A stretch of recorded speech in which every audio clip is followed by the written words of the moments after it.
She cheated on me last night. I knew before I even saw the proof. I knew the moment she walked through the door, her hair slightly tousled, her lips parted as if she wanted to say something but didn't. Sophia was always good at pretending, but last night, she faltered, just for a moment, and that was enough. I sat on the couch, the television flickering in the dimly lit room, but I wasn't watching. I was waiting. "Hey," she said, dropping her purse on the counter. Her voice was light, too casual, like she had rehearsed this moment in her head and was trying to make it sound effortless. "Hey," I replied, studying her. She hesitated. "You're up late." "So are you." That was it. That tiny pause, the flicker of hesitation in her eyes before she forced a smile. I could always tell when she was hiding something. Her lies tasted bitter on her tongue, and I had spent years learning the language of her face. I should have confronted her right then, demanded to know where she had been, why her perfume smelled slightly different tonight, why she couldn't look me in the eye for more than a few seconds. But I didn't. Not yet. Instead, I let her slip into the bedroom, watched as she peeled off the clothes that weren't meant for me, as she showered away the evidence of another man's touch. And I sat there, gripping the armrest of the couch, my jaw tight with the kind of quiet rage that simmers just beneath the surface. Because this wasn't just a mistake. This was deliberate. And I was going to find out why. I didn't sleep that night. How could I? My wife, the woman I had built a life with, had come home from another man's bed and laid next to me as if nothing had happened. I listened to the rhythm of her breathing, slow and steady, as though she carried no guilt, no weight from her betrayal. At some point, just before dawn, I got up and went to the kitchen. The house was quiet, but it felt different now, like a crime scene where all the evidence had been wiped clean. I stood by the window, staring out at the street, trying to decide what to do. Confronting her outright wasn't enough. I needed to know. I needed proof. If I accused her without it, she'd twist it, gaslight me, make me feel like I was the one being paranoid. I had seen her do it before, to friends, to coworkers. She had a way of manipulating the truth, bending it until it fit her version of reality. No, I wasn't going to walk into that trap. I picked up my phone and did something I had never done in our years together. I went through her messages. Sophia had always been careful, but she had gotten sloppy. Maybe she thought I would never suspect her. Maybe she didn't care if I did. There were no messages in her texts, at least, nothing suspicious. But then I checked a messaging app one had never seen her use before. It was buried among the others, easy to overlook. But when I opened it, my blood turned to ice. Him. I didn't know his name yet, but I saw the messages. The way she spoke to him, the way she laughed and typed words, the way she told him things I hadn't heard in years. "I miss you. Last night was incredible." He didn't suspect a thing. I gripped the phone so hard my knuckles went white. She had been with him for weeks, maybe months. And all this time, I had been blind. The messages were full of plans. Dinner dates, stolen weekends, whispered confessions of love. Love. My stomach churned. It wasn't just physical. It wasn't just a mistake. She was choosing him over me. I took a screenshot and sent it to myself. If this was going to be a war, I wasn't going into battle unarmed. A sound behind me made me freeze.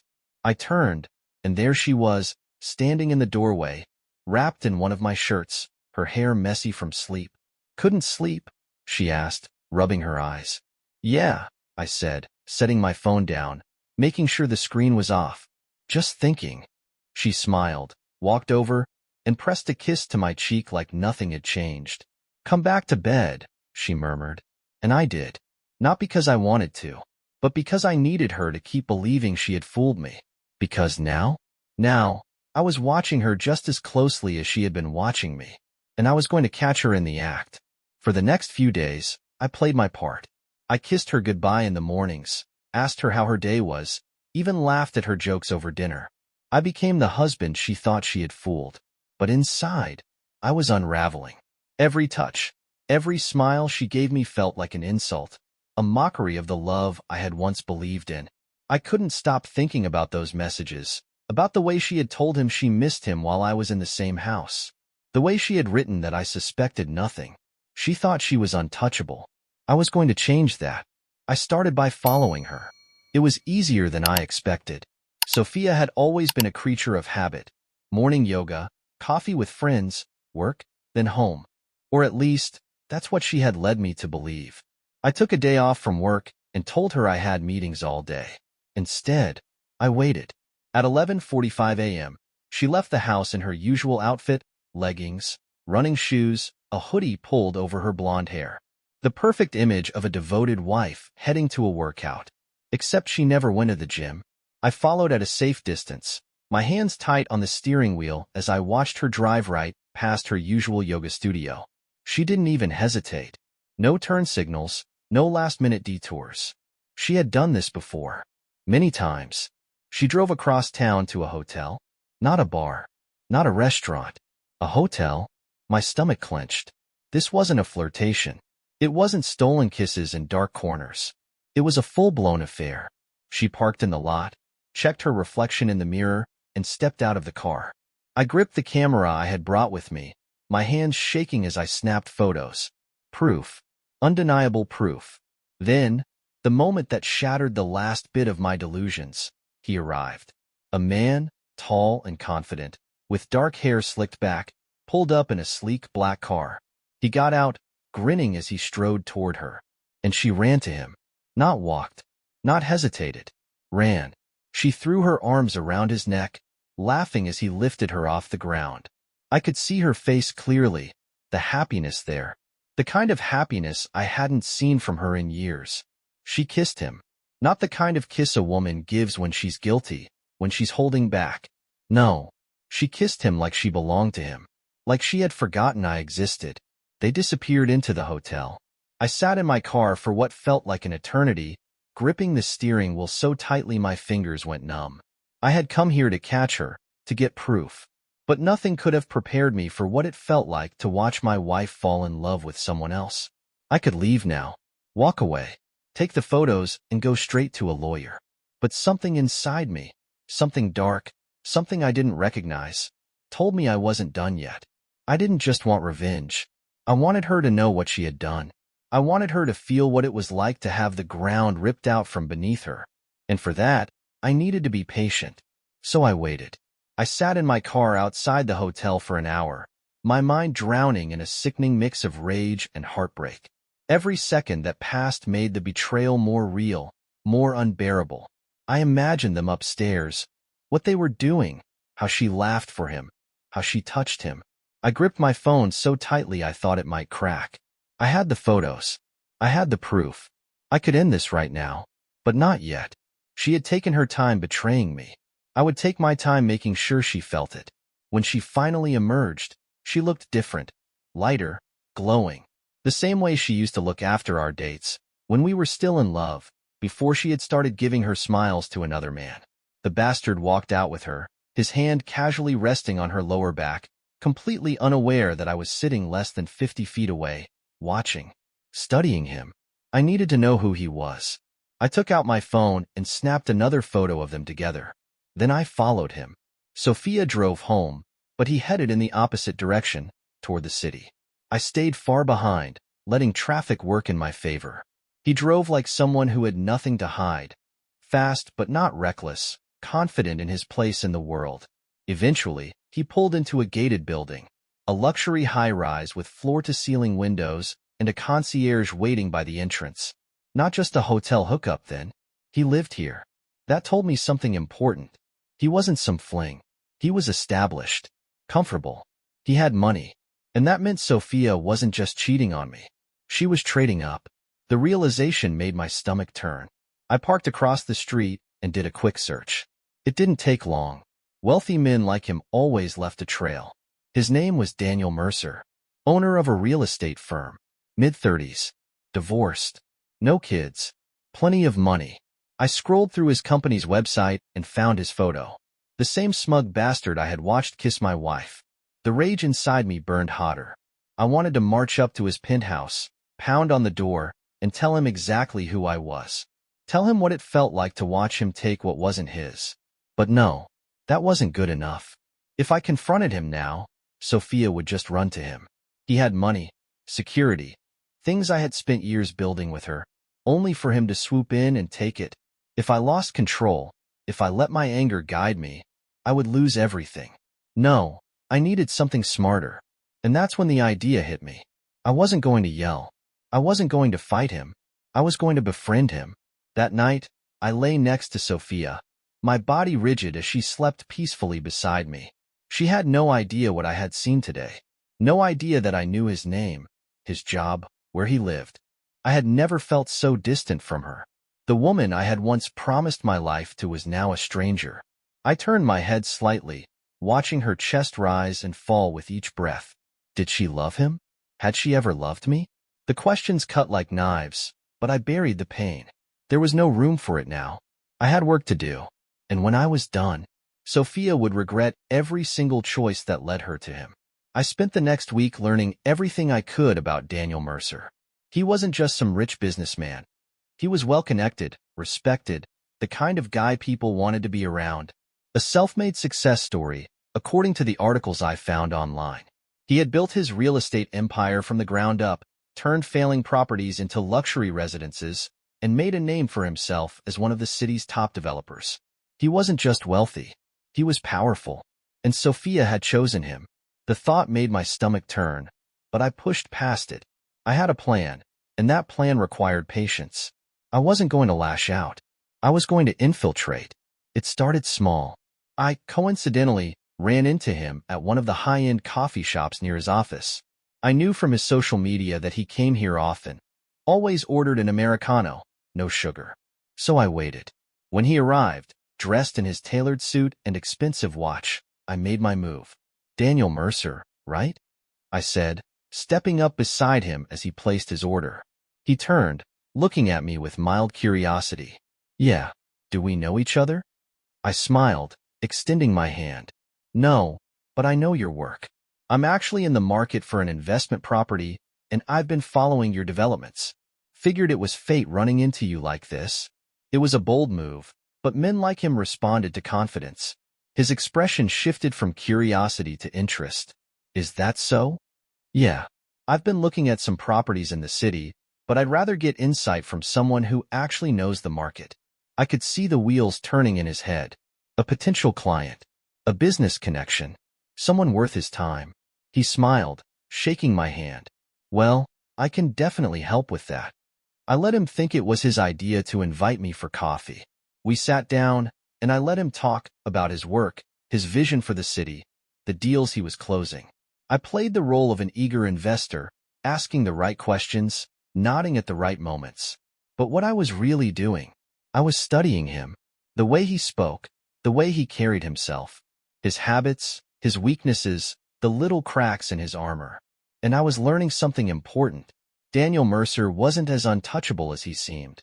Over the next 2 weeks, we ran into each other more. At the gym he frequented, at networking events, even at a bar he liked. Each time, I made sure to casually strike up a conversation, to cement myself in his mind as someone worth knowing. It wasn't long before we exchanged numbers. And then, one night, he invited me out for drinks. I had to fight back a smirk as I texted him back. This was working. When I got home that night, Sophia was already in bed. I slipped under the covers beside her, the scent of her perfume mixing with the lingering scent of him. I felt nothing. No anger. No sadness. Just cold, calculated focus. She had no idea what was coming. And neither did he. The night Daniel invited me out for drinks, I knew I had him. Men like him thrived on networking, on building relationships that could be leveraged later. He saw me as a potential business ally, someone who could bring him value. What he didn't know was that I wasn't here to build him up. I was here to destroy him. We met at an upscale bar downtown, the kind of place with dim lighting, leather booths, and overpriced whiskey. Daniel was already there when I arrived, sitting comfortably in a corner booth, a glass of bourbon in front of him. Didn't think you'd show, he said with a grin. I smirked. Couldn't pass up a chance to pick the brain of a real estate mogul. He laughed, gesturing for me to sit. I like that. Confidence. That's how you win in this world. I took the seat across from him, ordered a drink, and let him talk. I played my role perfectly, the intrigued investor, the hungry entrepreneur, the man who wanted to learn from someone who had already made it. But what I was really doing was dissecting him. I watched the way he held himself, the way he leaned in slightly when he was making a point, the way his eyes flickered with amusement whenever he talked about closing a big deal. He had the air of a man who was used to winning, used to taking whatever he wanted, including my wife. It took every ounce of restraint not to let my anger show. Instead, I played along. By the third drink, he was comfortable. Too comfortable. "You know," he said, swirling the ice in his glass, "you remind me of myself a few years ago. Hungry. Smart. I like that." I smiled. "Coming from you. I'll take that as a compliment." He chuckled, taking a sip. "It is. In this business, you have to know how to play the game. You can't hesitate. When an opportunity presents itself, you take it. Like you took my wife?" I kept my expression neutral. "That philosophy has worked out for you." He smirked. "More than you know." I leaned back, tilting my head slightly, playing curious. "So, what about outside of business? You ever hesitate there?" For the first time, he paused. Just for a fraction of a second. Then he shrugged. "Life's short, man. You gotta take what makes you happy." There it was. The justification. He wasn't even hiding the fact that he believed in taking whatever he wanted. Without guilt, without hesitation. He was exactly the kind of man I thought he was. But now, I needed him to trust me. So I nodded, as if I agreed. As if I understood. Because this game? I was going to beat him at it. After a few more drinks, we left the bar. He clapped me on the back like we were old friends. "Let's do this again," he said.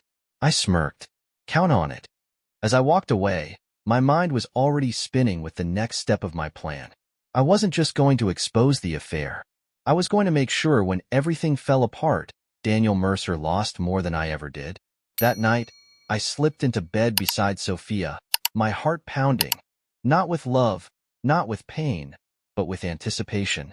She stirred slightly, mumbling, you smell like whiskey." I smiled in the dark. If only she knew who I had been drinking with. The next morning, as Sophia moved around the kitchen making coffee, I watched her. Not the way I used to, the way a husband admires his wife, but the way a predator watches its prey. She hummed softly as she poured herself a cup, her back to me, completely unaware that I had spent last night drinking with her lover, that I had shaken his hand, that I was inside his head now. I had never felt so in control. "Morning," she said, turning to face me, smiling like nothing was wrong. "Morning," I replied, taking a sip of my coffee, hiding my smirk behind the rim of my mug. She had no idea that the game had already begun. For the next 2 weeks, I became a shadow in Daniel Mercer's life. I inserted myself effortlessly, grabbing drinks with him after work, showing up at the gym he frequented, even attending one of his company's networking events. I let him believe I was eager to learn from him, to get closer. And the best part? He actually liked me. He confided in me about his business, his ambitions, the people who had screwed him over in the past. He talked about the women he had been with, never dropping names, of course, but the way he spoke about them, cold, detached. It told me everything I needed to know. Sophia was just another conquest to him. She had thrown away our marriage for a man who saw her as nothing more than a distraction. Pathetic. But I wasn't ready to let her know that yet. The real turning point came on a Friday night, when Daniel and I were having drinks in a private lounge at one of the city's exclusive clubs. He was more relaxed than I had ever seen him, the alcohol loosening his tongue. "You ever get bored of your life?" he asked, sipping his whiskey. I raised an eyebrow. "How do you mean?" He smirked, leaning back in his chair. "You know, routine. The same job, the same house, the same woman." I took a slow sip of my drink. "I guess it depends on the woman." He laughed, shaking his head. "Man, you have no idea." I pretended to hesitate before leaning in slightly. "All right, I gotta ask. What's your situation? You seeing someone?" He tilted his glass, studying the amber liquid inside. "Something like that." "She's serious?" "Nah," he smirked. "Fun, though." I forced myself to stay calm, to act like I wasn't hanging on his every word. "Fun's good," I said casually, "as long as no one gets hurt." He chuckled. "That's the thing. Someone always gets hurt. But that's not my problem, is it?" I gripped my glass tighter. This wasn't about Sophia anymore. This was about him, and I was going to ruin him. Over the next few days, I started planting the seeds of doubt in his mind. A comment here, a suggestion there. Nothing obvious. Just little things. You ever worry about getting caught? I asked once, over lunch. He scoffed. Caught by who? I shrugged. I mean, women talk. What if she's not as careful as you think? For the first time, I saw a flicker of uncertainty in his eyes. It was gone in a second, but I knew I had found the crack. The next time we met up, I went further. You ever get the feeling someone's watching you? I asked, my voice low, conspiratorial. He frowned. What do you mean? I exhaled, shaking my head like I was debating whether to continue. It's probably nothing, but when I was leaving your building last week, I thought I saw someone sitting in a car across the street. Same car was there the next day. He narrowed his eyes slightly. What kind of car? Black sedan. Tinted windows. Didn't think much of it at first, but then I saw it again outside the bar we went to last Friday. He didn't say anything for a moment. Then he forced a laugh. You watch too many movies, man. I smiled. Yeah, probably. But I had planted the idea, and I could already see it working. That night, as I lay beside Sophia in bed, she curled up against me, resting her head on my chest. I didn't move. I didn't touch her. She sighed softly. You've been different lately. I glanced down at her. How so? I don't know. She lifted her head to look at me. You've just been distant. I studied her for a long moment, then smiled. Maybe I've just been thinking about how lucky I am. Her expression softened. Yeah. I brushed a strand of hair from her face, tucking it behind her ear. Yeah, I murmured. She had no idea I was lying. No idea that, by the time I was done, she'd be the one losing everything. The first real crack in Daniel Mercer's armor appeared sooner than I expected. 3 weeks into our growing friendship, he started looking over his shoulder more. He checked his phone constantly, his usual confidence replaced by an edge of paranoia. It was subtle, but I saw it, and it only got worse. One evening, we met for drinks again, this time at a rooftop bar overlooking the city. He ordered his usual bourbon, but I noticed the way his fingers tapped against the table, restless. You all right? I asked, taking a sip of my beer. He exhaled sharply, rubbing his jaw. Yeah, just some shit I gotta deal with. I leaned in slightly, lowering my voice like I was sharing a secret. You ever feel like you're being followed? His head snapped toward me so fast I almost laughed. What? He asked, his voice just a little too sharp. I shrugged. Probably nothing, but man, you're kind of a big deal. You've got enemies, right? Business rivals, exes, maybe even husbands? That last word hit its mark. He swallowed, his grip tightening around his glass. That's not something I have to worry about. I smirked. If you say so. And then I changed the subject. I let him think about it. Let the thought fester. Sophia was growing restless, too. I could see it in the way she looked at me lately, like she was waiting for something. Maybe she had sensed the shift in me, the way I no longer asked her where she was going or who she was texting. She was expecting a fight, and my silence was driving her insane. One night, she came home late. I was sitting on the couch, casually scrolling through my phone when she walked in. You're still up? She asked, her voice cautious. I glanced up, offering her an easy smile. Couldn't sleep? She hesitated, then sat down beside me. I feel like we haven't really talked lately. I stretched, pretending to be tired. Yeah? About what? Her lips parted slightly, like she was struggling to find the right words. I don't know. Us. You don't seem like yourself. I met her gaze, holding it just long enough for her to shift uncomfortably. I've just been thinking a lot, I admitted. She swallowed. Thinking about what? I smiled, reaching out to tuck a strand of hair behind her ear, the same way Daniel had done in the photos I had taken of them. About how much I love you, I whispered. Her breath hitched. I saw the guilt flash in her eyes before she covered it up with a shaky smile. She had no idea I was lying. The next day, I tightened the noose around Daniel's neck. I hired someone. Not a hitman, nothing that drastic.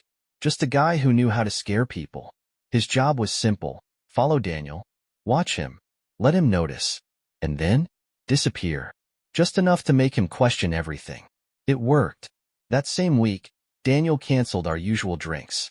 When I called him, his voice was tight. Hey man, I need to lay low for a bit. Some weird shit's been happening. I frowned. What do you mean? He hesitated. I think someone's watching me. I feigned concern. You serious? Who? That's the thing. I don't know. I keep seeing the same car near my building. Same guy at the gym. Might be nothing, but I could practically hear his nerves through the phone. I decided to push further. You think it's business-related? Silence. Then, finally, I don't know. His uncertainty was delicious. I waited a few beats before I added, You don't think it's personal, do you? He didn't answer right away. Then, quietly, I have no idea. I could hear it in his voice. He was scared. Good. That night, Sophia was in the shower when her phone buzzed on the nightstand. I checked it. Daniel, I need to see you. It's important. I smirked. She had no idea that the walls were closing in. That soon, she wouldn't just be losing me. She'd be losing him too. Daniel was unraveling faster than I had anticipated. By the time Friday rolled around, he was dodging my calls, avoiding our usual meetups. He had started looking over his shoulder more, his usual cocky swagger replaced with something I had never seen in him before, doubt. It was beautiful. And Sophia? She was starting to break, too. She thought I hadn't noticed the way her hands trembled when she texted, the way she hesitated before leaving the house, the way she watched me more carefully now, like she was waiting for me to snap. But I wasn't going to snap. I was going to end this my way. That night, while Sophia slept, I sent Daniel a text from an anonymous number. I know about you and her. I watched as the message was delivered, my heart pounding with anticipation. It took less than a minute for him to respond. Who is this? I didn't reply. I let him stew. At 3 a.m., his number called back, but I ignored it. Then another message. Is this a joke? If this is about business, we can talk. Business. Even now, he thought this was about his empire, his reputation. I chuckled to myself, watching as the 3 little dots appeared on the screen. He was typing, deleting, typing again. He was spiraling.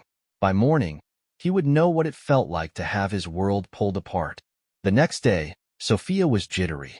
She kept glancing at her phone, barely touching her coffee. When I leaned in to kiss her goodbye, she pulled away too fast, almost guiltily. That confirmed it. Daniel had told her, and she was scared. She didn't know it was me. Not yet, but she knew someone was watching. I had put them both in a box and now, I was about to slam the lid shut. That evening, I followed her again. She told me she was going to dinner with a friend. Lie. She drove straight to Daniel's building. I parked across the street, gripping the steering wheel so hard my knuckles turned white. She was choosing him. Again. Even with everything crashing down around them, she still ran to him. But that was fine. This was exactly what I wanted. I waited until she was inside before I pulled out my phone. I had spent weeks collecting evidence. Photos. Messages. Recordings. All of it. I sent them. Not to her. Not to Daniel. To everyone. Daniel's business partners. His investors. His high-profile clients. The people who mattered most in his world. And Sophia? I sent everything to her family. Her friends. Her colleagues. The truth was no longer just ours. I made sure everyone knew who they really were. Then, I leaned back in my seat and waited. For the moment their perfect little world came crashing down. I didn't have to wait long. 20 minutes after sending the messages, the call started. First, Sophia's phone lit up with an incoming call from her sister. Then another from her best friend. Then a flood of texts, each one lighting up her screen like a warning siren. Inside Daniel's penthouse, I imagined her confusion turning into horror as she read the messages. As she realized that her perfect little secret had just been broadcast to the world. I smirked and leaned back in my seat. Now came the fun part. Daniel came out first. He practically stormed through the front doors of his building, phone pressed to his ear, his other hand raking through his hair in frustration. His calm, controlled persona was gone. Even from across the street, I could hear him shouting, "What the hell is going on?" He paced back and forth, his voice shaking with fury. Then he turned, eyes scanning the street like he expected someone to be watching. He was right. I just made sure he wouldn't see me. 5 minutes later, Sophia came running out after him. Her face was pale, her phone clutched tightly in her hand. I watched as she caught up to him, grabbing his arm. "Daniel, please." He yanked away from her. "Are you insane? Do you have any idea what you've done to me? To my business?" She flinched. "I didn't do anything. Someone set us up." Daniel laughed bitterly, shaking his head. "Set us up? Are you kidding me? You cheated on your husband. What did you think was going to happen?" Sophia's face crumpled. But Daniel wasn't listening. He turned away from her, furiously typing on his phone as he paced. His world wasn't just falling apart. It was being burned to the ground. One by one, his business connections were dropping him. Clients pulling out of deals. Investors backing away. His spotless reputation? Gone. All because he had picked the wrong woman to steal. Sophia was still standing there, shaking, when he turned back to her. "We're done," he snapped. She went still. "Daniel." "We're done," he shouted. People on the street had started to stare, but he didn't care. "You think I can recover from this?" He gestured around wildly. "My name is in the news. My company is hemorrhaging money. Do you think I can afford to be associated with this?" She reached for him, but he stepped back. And just like that, he walked away. I smiled. That was exactly what I had planned for. Sophia had risked everything for Daniel. She had thrown away our marriage, our life, me, for a man she thought was better. And now? He didn't even want her anymore. She stood there for a long time, shoulders shaking, eyes darting wildly like she was trying to wake up from a nightmare. Finally, she pulled out her phone. And then I saw it. She was calling me. I let it ring. Once, twice, 3 times. Then I answered. I didn't say anything. I wanted her to speak first. "Please," she whispered. "Please tell me you didn't do this." Her voice cracked on the last word. I let the silence stretch just long enough for her to feel the weight of it. Then, finally, I spoke. "What do you think, Sophia?" And then I hung up. Sophia came home that night. I knew she would. There was nowhere else for her to go. Daniel had discarded her like a bad investment. Her family had seen the proof of her betrayal, and her friends? Well, they weren't the type to stand by a woman who had destroyed her own marriage. She had no one left. Except me. The man she had betrayed. The man she had lied to. The man she had chosen someone else over. And now, she was crawling back. I was sitting at the kitchen table when she walked in. Her makeup was smudged, her eyes red and swollen. She looked like a woman who had been utterly ruined. I let the silence stretch between us, my fingers tapping absently against the wood. She swallowed hard. I held up a hand, stopping her. "You should sit down," I said evenly. She hesitated, then slowly pulled out the chair across from me. For the first time in weeks, she looked truly afraid. Not of me, of what I knew, of what I had done, of the fact that I wasn't angry, not in the way she expected me to be. There was no yelling, no accusations, no threats, because I had already won, and she knew it. "I need you to tell me the truth," I said, my voice calm. "All of it." She licked her lips nervously. "You already know." "That's not what I asked." Sophia shifted in her seat, twisting her hands together. Then, finally, she broke. "It started 6 months ago," she admitted, her voice barely above a whisper. "I met him at a client dinner. He pursued me. I tilted my head. And you let him." She flinched. "I didn't mean for it to happen." I almost laughed at that. "You didn't mean to have an affair? Didn't mean to sneak off to hotels? Didn't mean to lie to my face every night?" She swallowed hard. "It wasn't supposed to be serious." "But it was," I said. She hesitated, then nodded. That hurt more than I expected. I leaned back in my chair, studying her. Sophia had always been beautiful. The kind of woman who turned heads, who made men believe in things they shouldn't. But now? Now, she just looked small. "Did you love him?" I asked. She hesitated. That split second of silence was all I needed. She had loved him, and he had still thrown her away. I nodded slowly. I see. Tears filled her eyes. But I love you too. I smiled. No, you don't. She sucked in a shaky breath. I do. I got lost. I made a mistake. I pushed back my chair and stood up. She panicked. Please, she whispered. I know I don't deserve it, but I want to fix this. I want to fix us. I let that sit between us for a long moment. Then I reached into my pocket, pulled something out, and placed it on the table in front of her. Her breath hitched. It was her wedding ring, the one she had taken off every time she was with him, the one she had tossed aside so easily. I'm giving you what you wanted, Sophia, I said quietly. Her lower lip trembled. What do you mean? I exhaled, shaking my head slightly. You didn't just cheat, I said. You made a choice. You chose him over me. And now? I smiled. I'm choosing myself over you. Her face crumpled. Please. I want a divorce. The words hung in the air like a death sentence.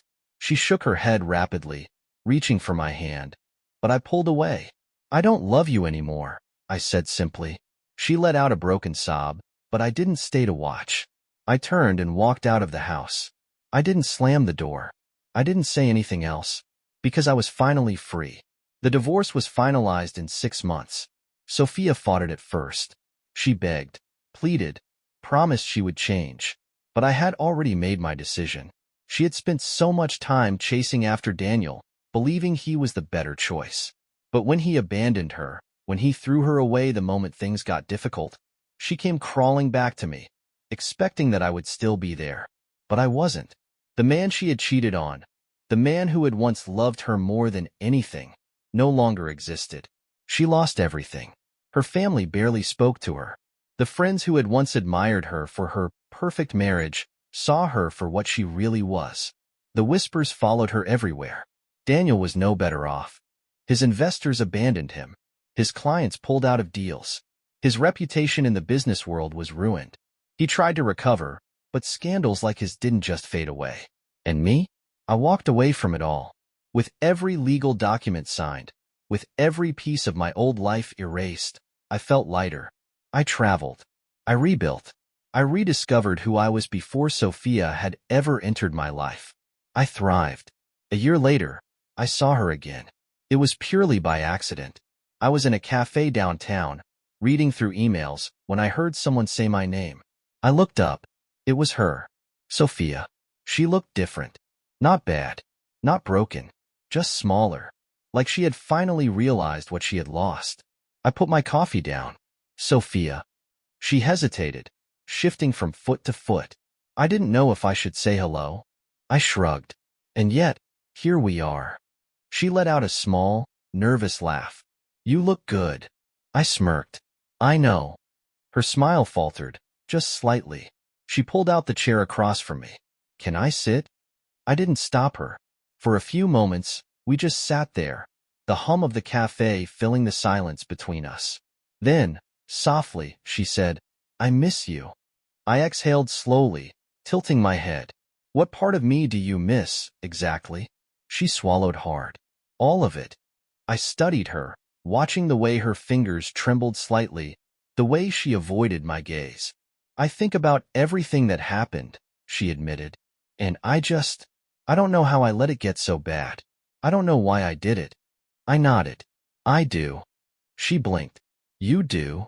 I leaned back in my chair. You thought there was something better out there. Sophia flinched, but she didn't deny it. You thought he was better than me, I continued. Richer. More powerful. Someone who could give you something I couldn't. She bit her lip. I was wrong. I smiled, but there was no warmth in it. Yes, I said simply. You were. She let out a shaky breath. Is there any chance we could ever? No. Her face crumpled.